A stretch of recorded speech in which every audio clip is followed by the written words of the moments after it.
psychosis, and obviously giving us a little crash course in IT as well for a minute then, so it's her fault. So just a little bit about Rachel first. Rachel has a vocational interest in working with young people experiencing a first episode psychosis and is currently employed within a specialty early intervention team at, is it Origin? Oh, Youth Health, which is in Melbourne. Rachel's completed her Masters of Advanced Nursing Practice at the University of Melbourne, and this presentation discusses the results of the minor thesis component of the degree. Rachel enjoys mentoring and developing nurses and also works as a sessional lecturer throughout the University of Melbourne. So please make Rachel welcome. Thank you very much for, that's very loud. Thank you very much for coming to this talk before lunch, and hopefully it will go smoothly so that we can all go and enjoy lunch. So I work at Origin in an early intervention service for people with a first episode of psychosis. So we work with 15 to 25-year-olds for the first 2 years of treatment who come in with a diagnosis of first episode psychosis. This diagnosis often changes throughout treatment. Could be drug-induced psychosis, schizophreniform psychosis, schizophrenia, bipolar affective disorder, or schizoaffective disorder. We have smaller caseloads that we can look after young people more assertively. A full-time person has about 20 to 22 young people to look after. And we also offer more support with school work, and we have a group program that runs Monday to Friday. So it's just a little bit about the service that I work for. So how do we engage our clients in ongoing treatment? So this is a question that I've asked myself many times since working as a grad nurse. When I first started working in inpatient wards, and we'd often see clients representing many times with repeated episodes of illnesses. Even though these clients were discharged to community teams, often they wouldn't engage with their community teams. Some people would go to the hospital changing their phone number, given the wrong address, and some people even moved interstate to avoid engaging with community teams. So I really wanted to know how we could engage young people, engage clients, but in particular young people, because that's where my interest was. So the literature tells us that between 90 to 40% of clients disengage from outpatient services in Australia. So this number is the same for early intervention services and for adult mental health services. So first of all, I just wanted to clarify what I mean by engaging with a mental health service.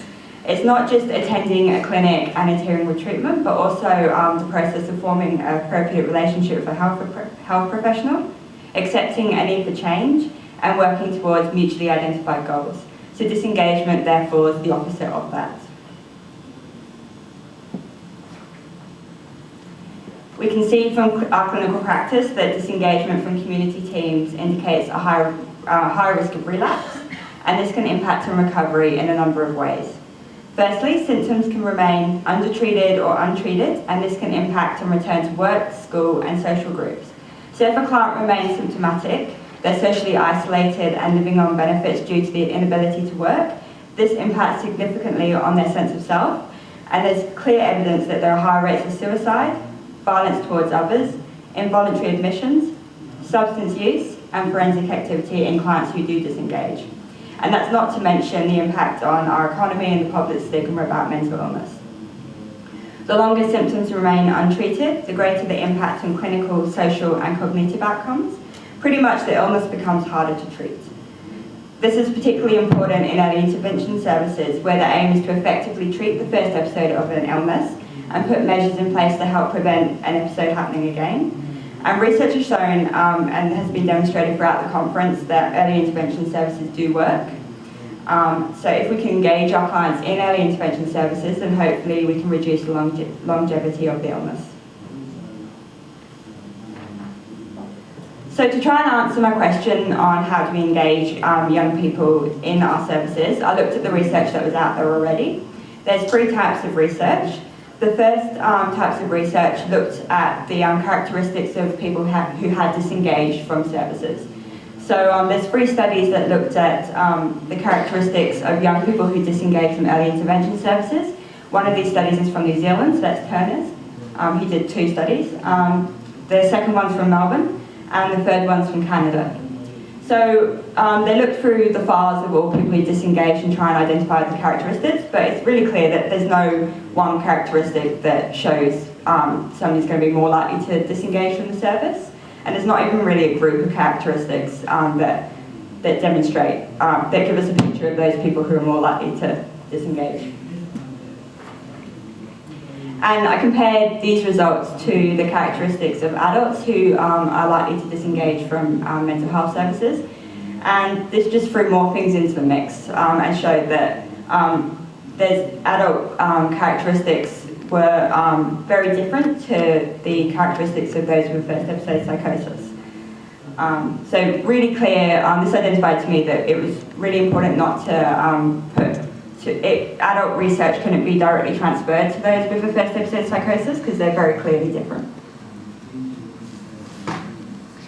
The second lot of research that has been done on engagement looks at the reasons for disengagement from adult mental health services.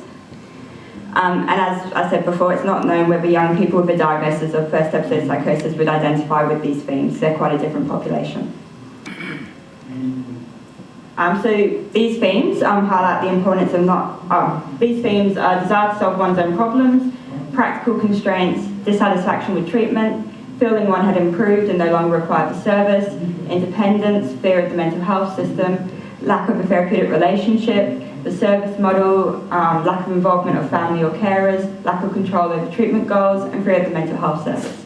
So there's quite a few good ideas in there, and I really wanted to know whether those could be applied to the population that I was working with.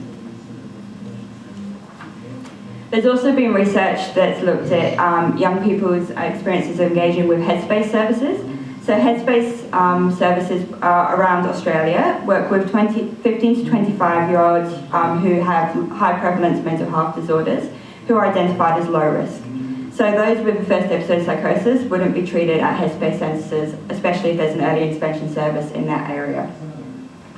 Headspace services work under the mental health care plan, so 10 sessions with a psychologist. That's very different to our services because we treat people for 2 years. And we often treat people, especially initially, on an involuntary basis, whereas people who attend Headspace services are going to be on a voluntary basis. So even though, again, there's some really good ideas, I didn't think this could directly transfer to the population that I was working with. So that led me to want to do some research on my own to work out what influenced engagement with young people with a first episode psychosis. That's my research question.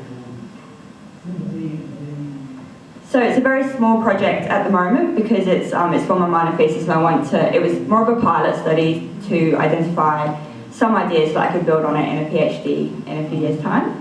So at the moment I've had 6 participants. I've got a couple more that I'm going to be interviewing when I get back to Melbourne. So young people aged 15 to 25 who've been enrolled at Origin EPIC for 3 months or more. No diagnosis specified because that can change quite a lot during treatment, but young people would have had to have a diagnosis of first episode psychosis to be admitted to the service. Did 30-minute semi-structured interviews. I was aiming for 60 minutes, but it's really hard to engage young people in a discussion for longer than 20-30 minutes, so average was 30 minutes, and used interpretive phenomenological analysis to analyse the data. So it's quite an in-depth analysis process. The exclusion criteria was anybody who was acutely unwell at the time that I've been recruiting, anyone who's presenting with significant risk issues, and anyone who had a current or prior clinical relationship with me as I was doing the interviews myself. It was really important because I was doing the interviews to really clarify to the young people that the information they gave me was confidential. And all the young people that I've interviewed have been really clear about that. I'm really happy to participate in the interviews so far. Just a few examples of some of the questions that I asked. I started off with some really broad questions and just tried to elaborate on any themes that the young people brought to the interview. And the 6 participants that I've had, they've been a variety of ages, all over 18 at this time. Been with case manager from 5 months to 12 months, been in the service for a maximum of 16 months.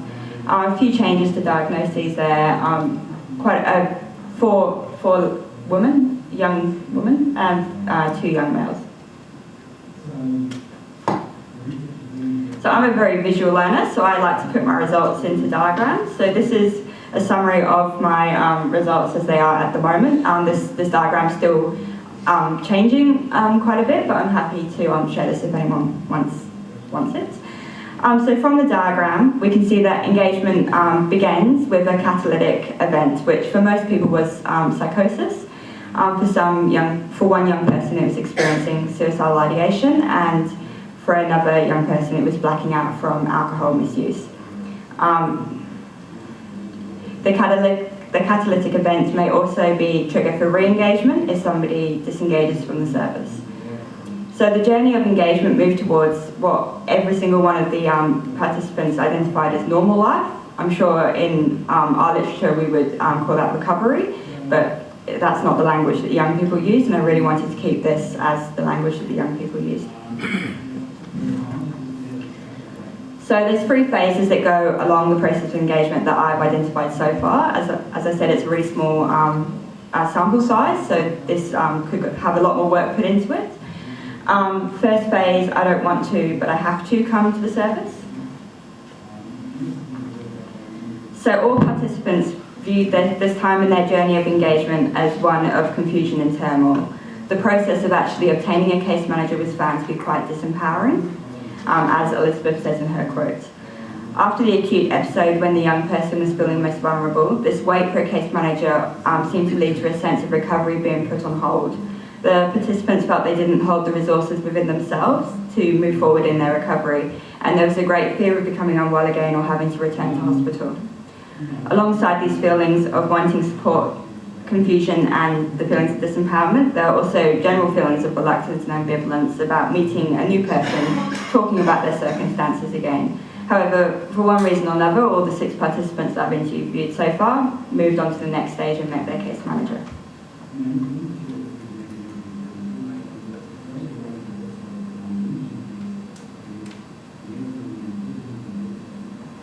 So the second stage of engagement was someone to talk to. So when a case manager is allocated and a degree of rapport was built, so after about 6 sessions, the actual process of attending the clinic was found to be beneficial for the 6 participants that I've interviewed so far. There are 2 main reasons that this was the case. The first being that physically attending the clinic gave a sense of purpose to the participants' day.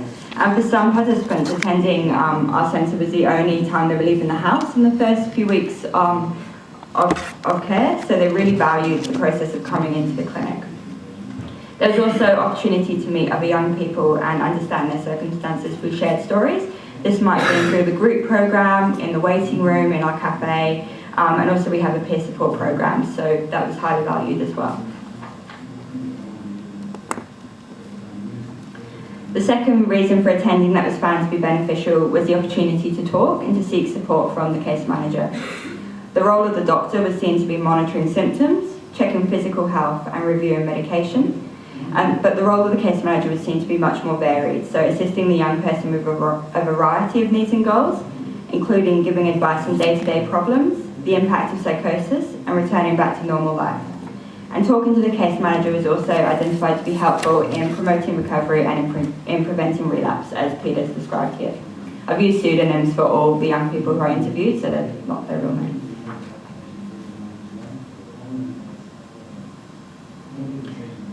So when normal life had been re-established, or when the young person felt they had the resources to manage their illness, attending the clinic was valued less and other life activities took priority, and participants thought their journey of engagement would end at this time.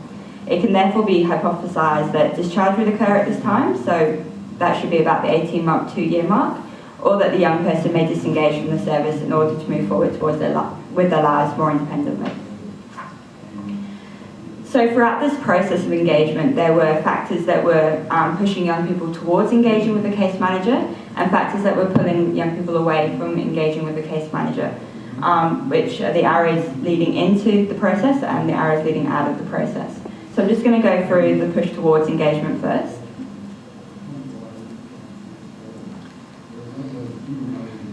So in the initial stages of engagement, there was a fear of relapsing or being admitted to hospital again.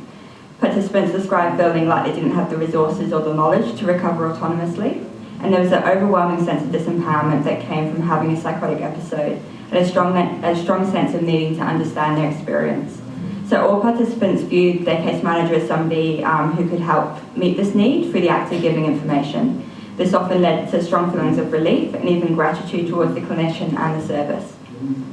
I asked the participants if a particular session stood out for them in their experience of engagement so far, and a few participants identified that going through the stress vulnerability model of psychosis was the most important session for them, because it helped to really normalise the process of having a psychotic episode, help them understand what they've been through, and actually drawing out the diagram and having it to take home with them was found to be really beneficial in being able to remember that message. So in the something to do and someone to talk to phase, the therapeutic relationship was seen as the key facilitator of engagement. All participants described assets of the case manager that would enable the formation of a successful therapeutic relationship, and these included being knowledgeable about psychosis, being able to communicate this knowledge to the young person, and displaying an interest in the young person. Participants also viewed the amount of time that they spent with the case manager as indicative of how well the case manager knew them, which I thought was quite interesting. The case manager was seen as warm, sensitive and easygoing. This lessened the pressure on the young person attending the clinic. And the ability to outreach the young person if disengagement had occurred was found to be an act of caring and demonstrated to the young person that someone was caring about them. However, overall it was just listening to the young person and believing in them that was overall identified to be the most appreciated. But the role of the case manager changes depending on the stage of engagement, and I really like this quote because it really puts into perspective somebody at the end of their engagement journey. Whereas in the initial phases of engagement, participants relied on the case manager and the service to provide purpose to the day. Towards the end of engagement, there was a distancing between the case manager and the young person. I think this quote highlights that. So in the pull towards disengagement, it appeared most prominent when disempowerment was really important, an important pull away from engaging with the case manager. This was most prominent when the young person was waiting to be allocated a case manager, and the inability to be active in the process of obtaining a case manager was really found to accentuate that feeling of disempowerment. One participant described the time when she was most likely to disengage from the service because she'd been so tired of retelling her story over and over again and being told conflicting information that she just wanted to go away and be left alone, so she denied everything. I think that's this quote here. So the power balance was something that I found really interesting throughout all the interviews, and it really pulled the client away from engaging with the case manager. One way in which that shifted was the amount of information that the client would give the case manager. So the amount the young person opened up to the case manager was their way of holding some level of power in the relationship, which I found really interesting. But there was an understanding that there would always be aspects of the self hidden from the case manager. And when participants described this in the interview, they sounded really empowered and really, quite empowered by this change in the power dynamic. So stigma was found to impact the level of engagement. Young people valued having the service in a private area where nobody knew they were going to a mental health service. Changes in case manager were found to impact level of engagement. One participant was in the process of changing case managers at the time of the interview and described feeling really worried about it and feeling like she wouldn't be able to share everything that she had previously shared. One participant said that if her case manager ever changed, she definitely would not attend the service again. And other aspects of life intended on the ability to attend appointments as well. So I'm sure that happens for all of us when we have life priorities. So where to from here? I think this study has worked so far to give some ideas about engagement, but I feel like if I could do a more longitudinal study on engagement, so asking young people at 3-month interviews and following them through their journey of engagement, about what their feelings were, and asking case managers about how well engaged or disengaged they were with the service, and following that process through. This diagram could be a lot more succinct and could be applied a lot more. Of course, the bigger sample load would also help with that.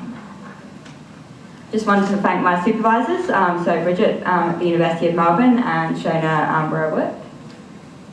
And that's my email address if anyone wanted any information.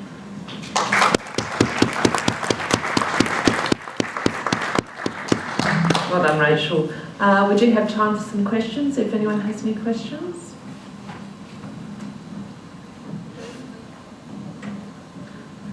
I guess I had one concept to consider about how well we might be as nurses interviewed if we were to be the consumers actually choosing us versus and identifying their case manager versus them being allocated one. So interesting concept, I think, to explore. Okay, any questions? Just down the back, thank you. Often in the public system, case managers change all the time, and then we wonder why there's so much poor compliance with clients, because they're losing that rapport and they set up a bit of a trusting relationship and it changes. So it's very conducive to clients and Absolutely, and having to recount your story again to 5 different people in 5 different months is not terribly conducive at all. And I think it's also important in this age group where young people have had a variety of relationships come in and out of their life. And we know that young people who have difficulty with relationships are more likely to present to mental health services, and the case manager can role play that that relationship is very difficult when they change all the time. So I think that's a very important comment. Thank you. In Adelaide, I'm in adult service, and often we get first presentation psychosis come through from child and adolescent service, yeah. And we really struggle with engagement because obviously the child and adolescent service is very much a containment model of really involved. Yeah. And then sort of overnight, from their birthday to the very next day, coming to the adult section, we're like, yeah, it's your own choice, whatever, you can take responsibility. And so that's where we find a lot of disengagement with our young people.